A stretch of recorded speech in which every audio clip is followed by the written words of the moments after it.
After a weekend work trip, I came home to a silent house. My husband was gone. My kids were missing. Then I noticed the walls plastered with photos of me and my lover. A note was taped to the mirror. Now you see what I saw. My blood ran cold. I never imagined my life would unravel the way it did. I'm a 38-year-old woman, married to my husband, Daniel, for 15 years. We have two beautiful children, Olivia, 10, and Lucas, 7. We live in a cozy suburban neighborhood in Denver, Colorado. Our marriage had its ups and downs, like any other, but I believed we had a strong foundation built on trust and love. I work as a marketing manager for a reputable firm downtown. Occasionally, my job requires me to attend weekend conferences. Daniel, a software engineer, has always been supportive, assuring me that he could handle the kids during my short absences. Little did I know, one of these trips would change everything. A few months ago, I was scheduled to attend a weekend conference in Chicago. It was an important event, and I was slated to present a project I'd been working on for months. The night before I left, Daniel and I had a minor argument about household chores. It wasn't anything significant, just the usual stress of managing work and family. We went to bed without fully resolving it, something I now regret deeply. The conference went well, and my presentation was well received. I felt a sense of accomplishment and was eager to share the experience with Daniel and the kids. I boarded an early flight back to Denver on Sunday morning, anticipating a warm welcome. As I pulled into our driveway, I noticed Daniel's car was missing. It struck me as odd since he hadn't mentioned any plans. I assumed he might have taken the kids out for breakfast or a morning at the park. However, when I entered the house, an eerie silence greeted me. No laughter, no running footsteps, just silence. I called out their names, but there was no response. Panic began to set in. I checked each room, finding them empty. It was as if the house had been abandoned. Then, as I entered our bedroom, I noticed something that made my heart pound in my chest. The walls were covered with photographs, dozens of them. Each one captured moments of me with someone who was not my husband. Intimate dinners, stolen kisses, and embraces that told a story I had kept hidden. My affair with Mark, a colleague, had been laid bare. I felt the color drain from my face as I realized the extent of Daniel's discovery. On the mirror above our dresser, a note was taped. In Daniel's handwriting, it read, "Now you see what I saw." Those words echoed in my mind, a testament to the pain and betrayal he must have felt. My knees buckled, and I sank to the floor, overwhelmed by a whirlwind of emotions, guilt, fear, and an overwhelming sense of loss. I tried calling Daniel's phone, but it went straight to voicemail. Desperation took hold as I dialed his parents, hoping for some information. His mother answered, her tone cold and distant. She informed me that Daniel and the children were safe but refused to disclose their whereabouts. She ended the call with a stern warning, "You need to give him time." Days turned into weeks with no word from Daniel. I reached out to mutual friends, but they were tight-lipped, clearly aware of the situation but unwilling to get involved. I was left alone in our home, surrounded by memories and the haunting evidence of my betrayal. In my solitude, I reflected on how things had come to this point. My affair with Mark began innocently enough, a shared project, late nights at the office, conversations that delved deeper than they should have.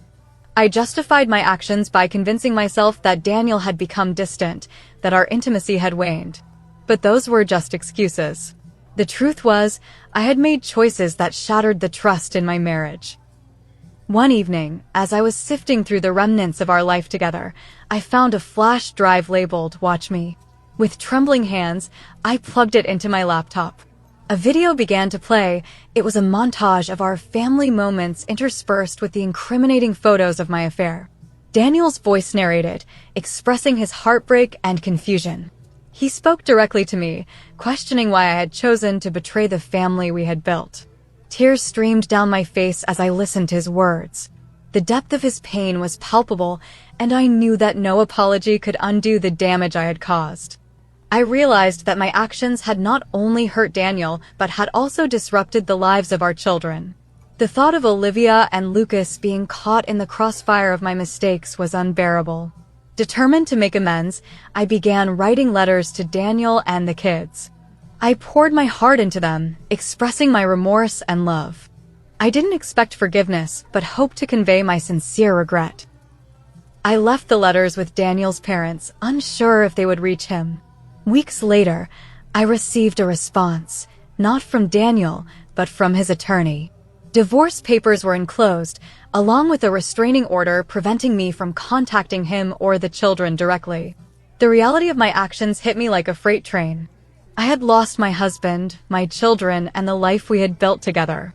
In the months that followed, I sought therapy to confront the reasons behind my betrayal. It was painful, raw work.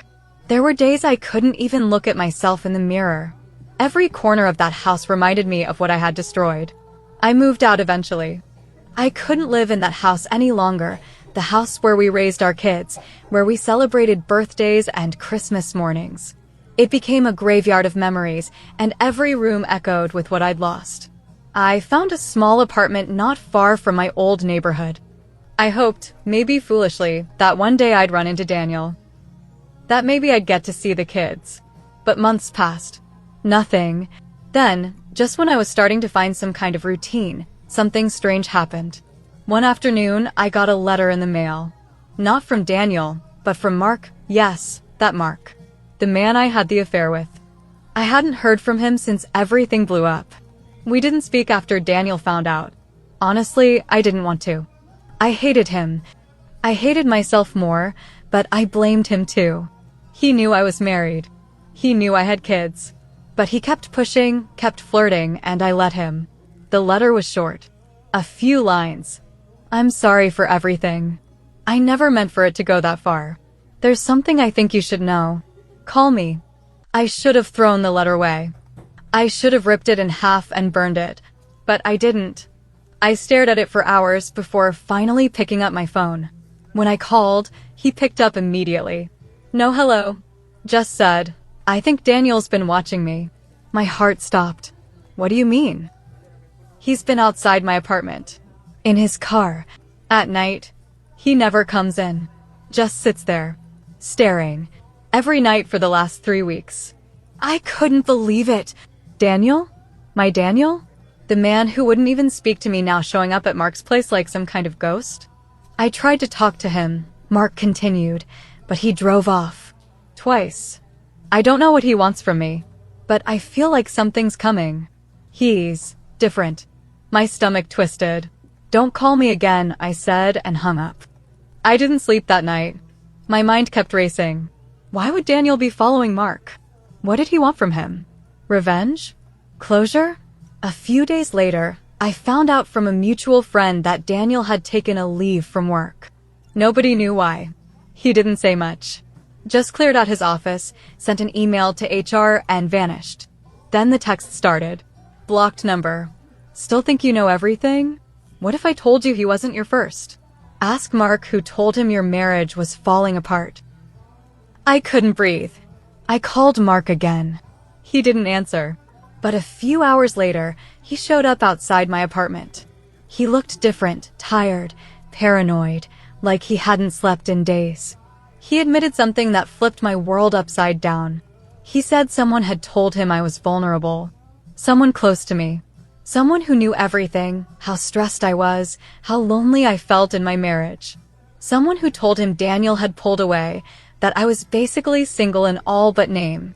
That someone was my coworker Sasha, my best friend at work. The person I confided in about every fight, every frustration. I told her too much. I didn't realize just how much until Mark laid it all out. She told me you needed comfort, he said. She told me you were thinking of leaving him. I felt sick. Why would she do that? He hesitated. Because I was seeing her too. Before you. I wanted to scream. Cry. Run. So now, not only had I ruined my family, but I'd been manipulated by 2 people who used my pain for their amusement. Sasha, my closest friend, pushed me into Mark's arms like I was some pawn. And Mark? He was never honest. Never genuine. Just another liar pretending to care. But the worst part? I knew none of that mattered to Daniel. To him, it was all the same. Betrayal. The next twist hit me like a punch to the gut.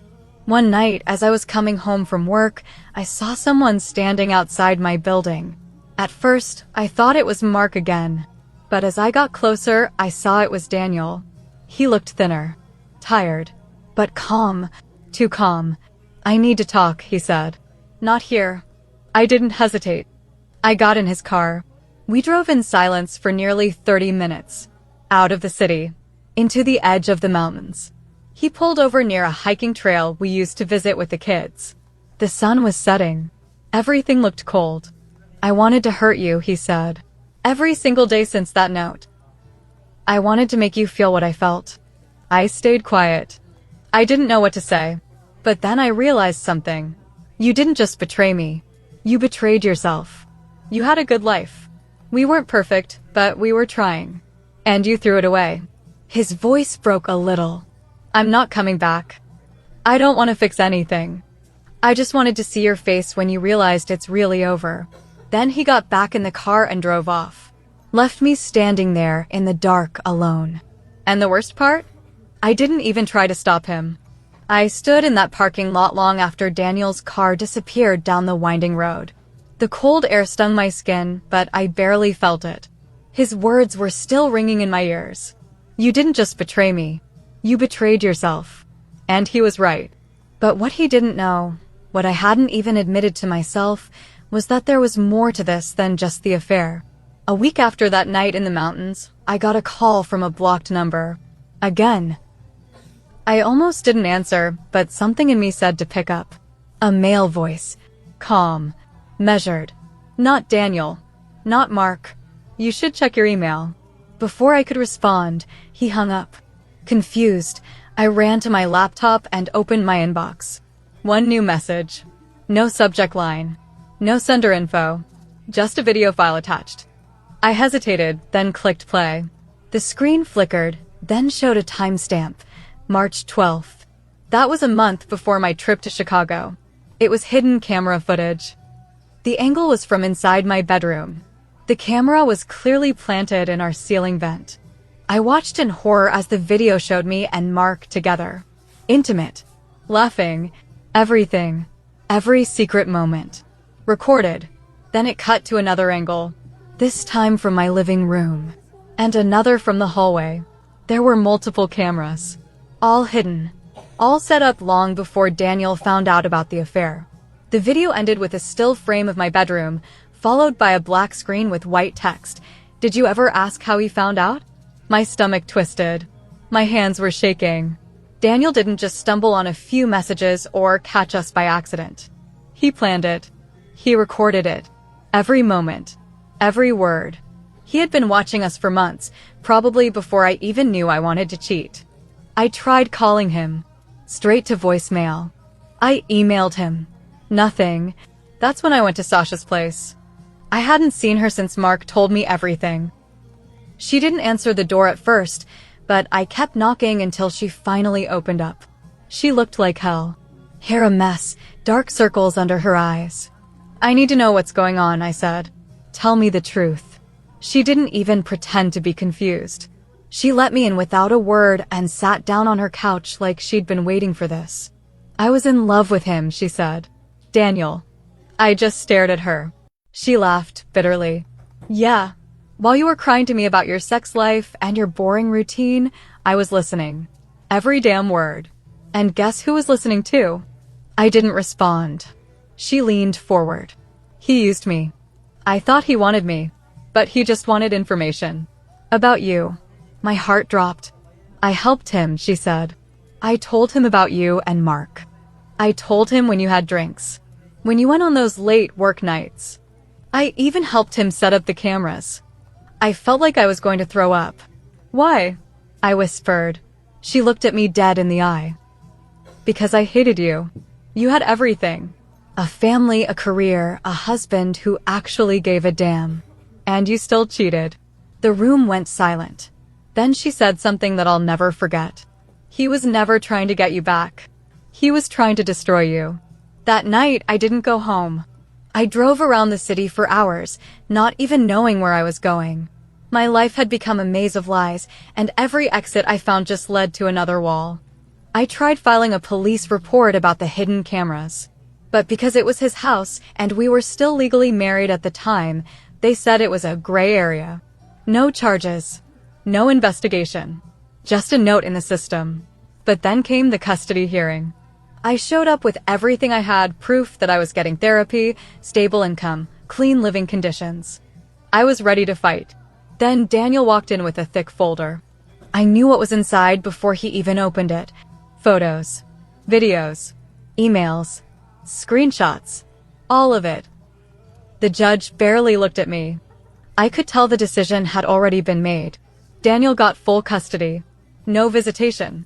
No contact. I wasn't even allowed to send birthday cards. I spiraled after that. I lost my job. Mark moved to another state. Sasha quit the company and disappeared off social media. And me? I became a ghost in my own life. Until 3 months ago. I got a text. Unknown number. He's not who you think he is. Another message followed with an address and a time. I told myself not to go. Told myself it was probably just someone messing with me. But when you have nothing left, you stop caring about risk. So I went. It was a small cafe outside Boulder. I got there early. Sat at the corner booth. Ordered coffee I didn't touch. Then a woman walked in. Early 40s. Long coat. Dark hair. She looked right at me and sat down without saying a word. She pulled out a phone and placed it on the table. Before you say anything, she said, just watch. She played a voicemail recording. It was Daniel. His voice was calm, confident. I want her to lose everything. Her job, her friends, the kids, everything. I want her to wake up one day and realize she doesn't even exist anymore. I felt like I was underwater. My ears were ringing. Who are you? I asked. She gave a sad smile. His ex. Before you. Before Denver. Before the kids. Before the perfect family. He did the same thing to me. That night changed everything again. What I thought was punishment for my affair turned out to be just another round in a long game he'd played before. Daniel didn't want closure. He didn't want revenge. He wanted erasure. He wanted to erase me. And for a while, he almost did. But now, I've stopped hiding.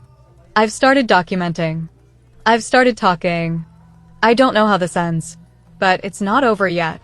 The woman from the cafe, Rachel, became my lifeline. We met a few more times after that day. She told me everything. Daniel had a pattern.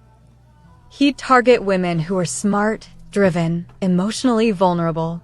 Women with something to lose. He'd love bomb them, make them feel chosen. Then slowly, carefully, he'd start pulling strings, setting traps, pushing them towards self-destruction while he stood back and watched them fall. It wasn't about cheating. It wasn't about heartbreak. It was control. And I wasn't his first victim. One night, Rachel handed me a file. In case you ever decide to take back your name, she said.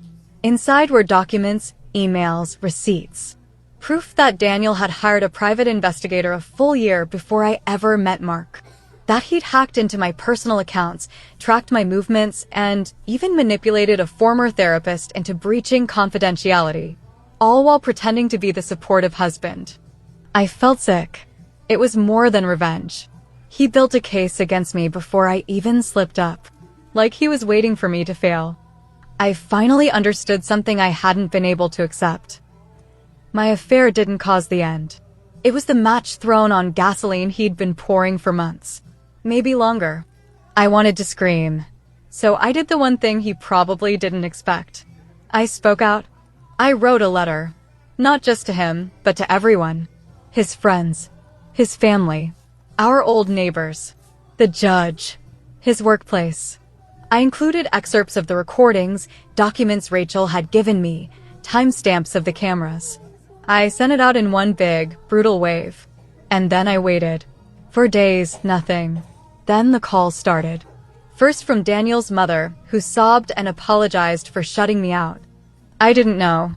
I thought you were just like the others he talked about. I'm so sorry. then from his company's HR department. They wanted to talk. Quietly. Off the record. And then the bombshell hit. Someone, maybe Rachel, maybe someone else, leaked everything online. It spread fast. Not just the story, but the audio files, the videos, the court transcripts. People were horrified. Some called it revenge porn. Some said I should have stayed quiet. But most believed me. And then Daniel showed up. It was a community gathering. A small fundraiser for the local library. I was volunteering at the registration table when I saw him walking toward me, calm as ever, wearing that same fake warmth that once made me fall in love with him. The whole room went quiet. He stopped in front of me and said, "You had to make a scene, didn't you?" I stood up. "You filmed me. You manipulated me. You made me think I was going crazy. You cheated," he snapped, his voice cracking just enough to betray his control. "You're not the victim here." That's when Rachel stood up from the back. "She wasn't your first. And she won't be your last, unless someone stops you." People were recording. Watching. No one stopped her. Rachel walked straight up to him. "You want control. That's all this ever was. You orchestrated her breakdown. Just like mine. Just like Lauren before me. Just like the one before her." Daniel's face twisted. "You don't know what you're talking about." "I know enough," she said. "And now everyone else does too." He left. Just like that. No scene, no screaming, just turned around and walked out. But the damage was done. In the days after, everything collapsed for him. He was put on leave from his company. CPS opened a case to reassess custody after seeing the full picture. Rachel gave her full testimony. So did I. The court eventually allowed me supervised visitation with Olivia and Lucas. It wasn't much, but it was something. That first meeting. I don't have words for it. They didn't run to me. They didn't cry. They just looked at me, really looked. And I saw the confusion, the pain, the pieces of a story they were never supposed to be part of. I told them I loved them. I told them I made mistakes. And I told them I was going to keep showing up, no matter how long it took. Daniel tried to fight it. But with everything exposed, his power crumbled. People saw him now, not as the calm, loving father, but as the calculating man who turned a personal betrayal into a campaign of destruction. I moved again. Smaller place, out of Denver. Closer to the mountains. I needed the distance. I still go to therapy. I still write letters to my kids, even when I can't send them. Sometimes I wonder how things might have been if I hadn't cheated. If I had talked to Daniel. If I had been stronger. But then I remember, I was walking into a trap that was already set. He didn't destroy me. He tried. But I'm still here. I lost my marriage. I lost years with my children. I lost friendships and a version of myself I'll never get back. But I found something too. I found truth. I found Rachel. I found my voice. And maybe, in time, I'll find forgiveness. I'm not sure what comes next. I don't pretend to have it all figured out. Some days are better than others. Some days still feel like hell. But for the first time in a long time, I'm not hiding anymore. And that has to count for something.